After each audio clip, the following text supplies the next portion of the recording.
স্বাধীনতার পর কেটে গেছে ৫ দশকেরও বেশি সময়, কিন্তু এখনও ধলাই নদীর উপর একটি সেতুর স্বপ্নই বয়ে বেড়াচ্ছেন সিলেটের কোম্পানীগঞ্জের পূর্ব ইসলামপুর ইউনিয়নের হাজার হাজার মানুষ। প্রতিদিনই জীবনের ঝুঁকি নিয়ে এ নদী পার হচ্ছেন শিক্ষার্থী, চাকুরিজীবী, শ্রমজীবী, কৃষক ও ব্যবসায়ীরা। বর্ষায় খেয়া নৌকা আর শুকনো মৌসুমে বাঁশের সাঁকো, এই দুই ভরসাতেই চলছে ধলাই পারাপার। নদীর দুই তীরের কয়েকটি গ্রামের হাজারো মানুষ প্রতিনিয়ত লড়ছে অসহনীয় এক দুর্ভোগের সঙ্গে। যুগ যুগ ধরে এলাকাবাসী সেতুর দাবি জানিয়ে আসলেও মন্ত্রী, এমপি থেকে স্থানীয় জনপ্রতিনিধিদের আশ্বাসের বাণী ছাড়া ধলাই নদীর উপর সেতু নির্মাণের কোনো পদক্ষেপ এখনও নেওয়া হয়নি।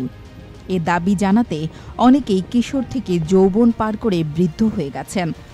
অর্ধশত বছরের প্রতীক্ষার পরও সেতু না হওয়ায় সরকারের উদাসীনতায় ক্ষোভ বাড়ছে স্থানীয়দের মধ্যে। যুগের পর যুগ চলে যাচ্ছে, আমাদের বাপ-দাদা তারাও এই খেয়া নৌকা পার হতে হতো, আজ আমাদেরও এই নৌকা পার হতে হচ্ছে। আমরা চাই এখানে একটা ব্রিজ হোক। শিক্ষা খাতে অবশ্যই ব্রিজটা প্রয়োজন। এই নদীর ওই পারে অনেকগুলো স্টুডেন্ট আছে, অনেক গ্রাম আছে, এখান থেকে অনেক ছাত্রছাত্রী অনেক জীবনের রিস্ক নিয়ে নদীর ওই পারে গিয়ে তারা লেখাপড়া করতে হবে। এই অঞ্চলের মানুষ তাদের দুর্ভোগের কোনো শেষ নেই। বিশেষ করে একটা রোগী নিয়ে যাওয়া, পরীক্ষার জন্য যাওয়া, এই যে খেওয়াঘাট, কমপক্ষে একটা খেওয়া যদি কেউ মিস করে আধা ঘন্টা সময় চলে যায়। শুক্রবার বলেন অথবা সোমবার বলেন, এই দিনগুলোতে মানুষের যাতায়াতের খুব কষ্ট হয়। 2টা-3টা পাড়ি পর্যন্ত মানুষের অপেক্ষা করতে, আমাদের কষ্টের কোনো শেষ নেই। সবচেয়ে বেশি কষ্ট হলো আমাদের এই ব্রিজের জন্য। বাংলাদেশের প্রথম ইমিউনিটি বুস্টার সমৃদ্ধ ফ্যান্টাস্টিক হ্যাপি এনার্জি বিস্কিট। ঝুঁকিপূর্ণ এই পারাপারই পূর্ব ইসলামপুর ইউনিয়নের নিত্যদিনের বাস্তবতা। প্রতিদিন খেয়া নৌকা ও বাঁশের সাঁকোর ভরসায় নদী পার হয় ৫ থেকে ১০ হাজার মানুষ। সেতু না থাকায় শিক্ষার্থী, চাকুরিজীবী, ব্যবসায়ী এমনকি রোগী পরিবহনে ভোগান্তি পোহাতে হচ্ছে সবাইকে। বিশেষ করে বৃদ্ধ ও প্রসূতি রোগীদের নিয়ে হাসপাতালে যাওয়া হয়ে পড়ে এক ভয়াবহ যাত্রা।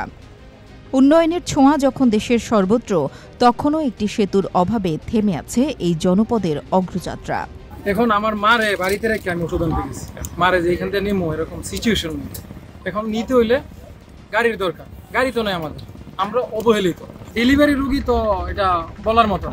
এখন আমার ওয়াইফ, আমার মা, আমার বোন মেডিকেল বা সিলেটে নিয়ে যাব, আল্লাহ না করুক অনেক বাচ্চা এখানেই প্রসব হয়েছে এই খাওয়ার কারণে, বিলম্বর কারণে।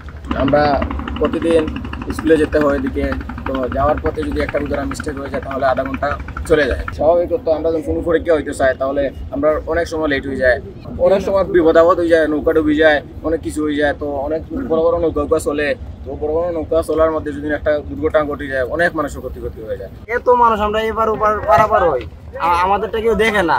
আমরা প্রত্যেকদিন নৌকা নিয়ে এখানে লাগা যায়, নৌকাতে যাত্রীরা নৌকা ছুটে যায়, অথচ এটা আমাদের এই সরকার মহোদয় দেখে না।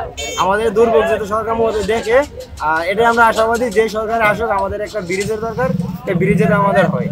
স্থানীয়দের দুর্ভোগের কথা বিবেচনায় সেতু নির্মাণ জরুরি বলে জানালেও আশার বার্তা দিতে পারেননি এলজিইডি কর্মকর্তা।